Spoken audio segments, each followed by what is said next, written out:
निवेशक जमाकर्ताओं का एक बार फिर से इस बेहतरीन प्लेटफॉर्म पर हार्दिक अभिनंदन, स्वागत है। दोस्तों,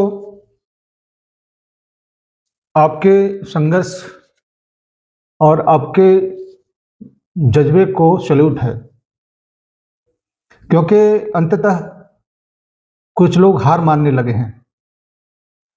सहारियन नहीं, जमाकर्ता नहीं, इस देश के बड़े बड़े धुरंधर, और उनको यकीनन ये लगने लगा है कि अब और कोई रास्ता बचा नहीं है।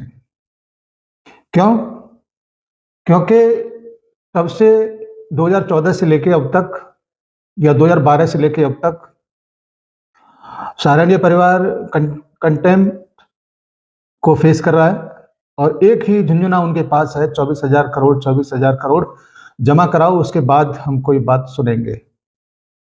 और उसी की आड़ में पूरी संस्था को एक तरीके से नेस्तनाबूद कर देने का प्लान कुछ राजनीतिक पार्टियों ने बनाया, इस देश की सबसे खूबसूरत संस्था को बर्बाद कर देने का। और जब अभी इस मामले का पटाक्षेप होने वाला है, क्योंकि जल्दी ही वो 24,000 करोड़ का झुंझुना सेबी को थमा दिया जाएगा, उसके बाद क्या? इज्जत कैसे बचेगी रेगुलेटर की, पूरी व्यवस्था की, न्यायिक सिस्टम की, जिसने 13-14 लाख जमाकर्ता के साथ कार्यकर्ताओं के घर उजाड़ दिए और जमाकर्ताओं का पूरा विध्वंस कर दिया। अब और कोई रास्ता बचा नहीं कि नाक कैसे बचेगा। इसकी जुगत में पूरा सिस्टम अब लगा हुआ है, क्योंकि एक हेडलाइन आपके लिए मैं दे रहा हूं।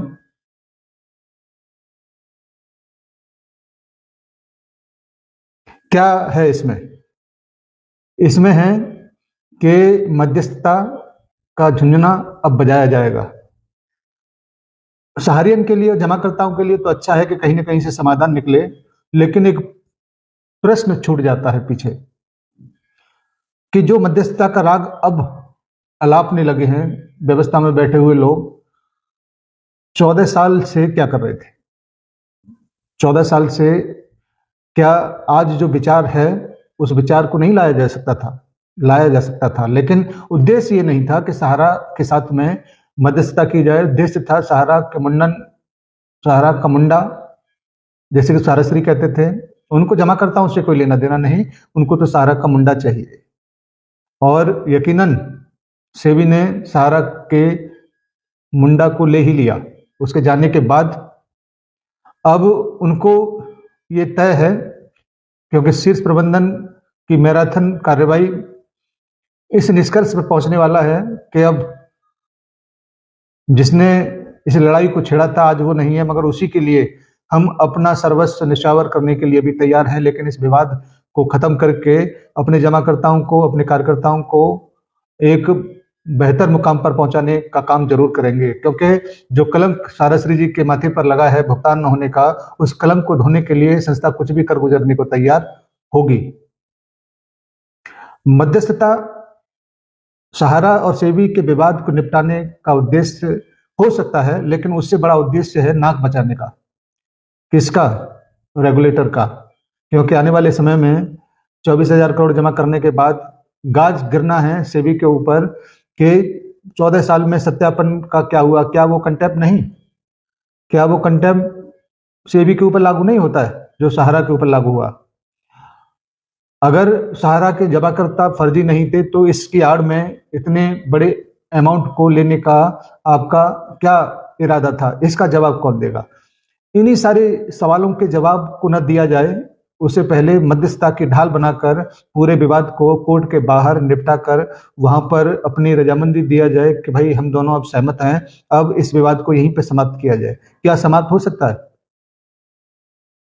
कौन हिसाब करेगा इतने लंबे संघर्ष में, इतने लोगों के त्याग का, इतने लोगों की आहुतियों का, इतने लोगों के भुखमरी में मर जाने का, इतने लोगों के बच्चों के बिलख जाने का कौन हिसाब करेगा? और इन्हीं हिसाबों से बचने के लिए एक ढाल निकल के आ रहा है, मध्यस्थता। हम शाहरियन साथी और जमाकर्ता साथी निश्चित रूप से इस बात को भी मानने के लिए तैयार होंगे कि किसी भी एन के एन प्रकरण इस विवाद का अंत होगा भी, लेकिन जो सवाल छूट जाएंगे पीछे, उन सवालों के जवाब कौन देगा? इस देश का सबसे उभरता हुआ संस्थान आज बर्बादी के कगार पर पहुंच गया, दोषी कौन? ये सवाल जरूर गूंजेगा, आज नहीं तो कल। मध्यस्थता से भले ही विवाद समाप्त हो जाए, सहारा इंडिया परिवार फिर दोबारा से खड़ा होने की कोशिश कुछ समय लगेगा, लेकिन खड़ा तो हो ही जाएगा। लेकिन इसकी प्रगति को रोकने के लिए इतने साम दाम दंड भेद सारी चीजें इस्तेमाल करके किसकी मंशा थी? ये सवाल फिजाओं में जरूर रहेगा। हम और आप अपने अपने भुगतान, अपने अपने अंशदान को लेकर साइड में हो जाएंगे, लेकिन लड़ाई खत्म नहीं होगी। लड़ाई जारी रहेगी तब तक जब तक इसका इंसाफ नहीं हो जाए। और मुझे उम्मीद है कि भले ही सहारा इस मुद्दे को लेकर शांत बैठ जाए, लेकिन इस देश के बुद्धिजीवी, बहुत बड़े बड़े पत्रकार, बहुत बड़े बड़े विद्वान जो डिबेट में आकर तमाम चैनलों पर अपना अपना बुद्धि का प्रदर्शन करते हैं, क्या वो सहारा की बर्बादी के पीछे के कारणों को खोजने का काम करेंगे? क्या सवाल करेंगे? क्या प्रश्न पूछेंगे इस देश की व्यवस्था से, न्यायिक तंत्र से? ये बहुत सारी बातें हैं जो सोचने पर विवश करती हैं कि आखिर माजरा क्या था, आखिर वजह क्या थी। आज नहीं तो कल उन सबके सवालों के जवाब जरूर मिलेंगे, लेकिन प्रश्न ऐसा है जिसका जवाब ढूंढना नितांत आवश्यक है। अन्यथा फिर कोई रेगुलेटर आएगा किसी उभरती हुई संस्था को बर्बाद करने के लिए। ऐसे रेगुलेटर पर लगाम लगाने का एक बीड़ा किसी न किसी को तो उठाना चाहिए। और एक बात भी यकीनन पत्थर की लकीर है कि सहारा के आगे अब कोई भी रेगुलेटर इतना विध्वंसकारी कदम उठाने से 100 बार सोचेगा, क्योंकि सहारा इंडिया परिवार वो नहीं जो लोगों ने सोचा था कि आंख दिखाएंगे तो टूट जाएंगे। ऐसा नहीं हुआ, क्योंकि इस संस्थान की ताकत लाखों लाख कार्यकर्ताओं के साथ करोड़ों जमा करता है। उन्होंने टूटने नहीं दिया। और अंततः हम लोग वहां पर पहुंच गए जो 12 साल 14 साल पहले तमाम कानूनविद ये कहते रहे कि सेबी गलत, सहारा सही। आज हम उसी मुकाम पर हैं कि सेबी गलत, सहारा सही। कुर्बानियां जरूर दी गई, लेकिन इतिहास में वो संघर्ष लोगों का अमर हो जाएगा। दोस्तों, ये सारी बातें बताने से पहले, बताने के पीछे का उद्देश्य केवल यही है कि अब आपके संघर्ष की कथा समाप्त होने वाला है, क्योंकि बहुत सारी चीजें उथल पुथल पर्दे के पीछे चल रहा है। फिलहाल में आपको नजर नहीं आता हो, लेकिन आएगा, जल्दी नजर आएगा। इसलिए मैं आपसे कहता हूं कि पूरी ताकत के साथ, पूरे जोश के साथ, पूरे धैर्य के साथ, पूरे हिम्मत के साथ अपने आप को इस मैदान में डटे रहो, अड़े रहो। किसी भी माई के लाल में ताकत नहीं कि सहारा इंडिया परिवार को बंद करा सके, मिटा सके, क्योंकि बहुत सारे लोगों का यही कहना है कि खत्म। ऐसा नहीं हुआ। आप और हम इसकी ताकत बने, और ताकत बनने के बाद उस ऊर्जा के साथ हम लड़ते रहे, जिसको देखकर सुप्रीम कोर्ट के साथ ही समस्त पूरे हिंदुस्तान भर का आम जनमानस ये कहता है कि सहारा इंडिया परिवार में संघर्ष करने की अद्भुत क्षमता है।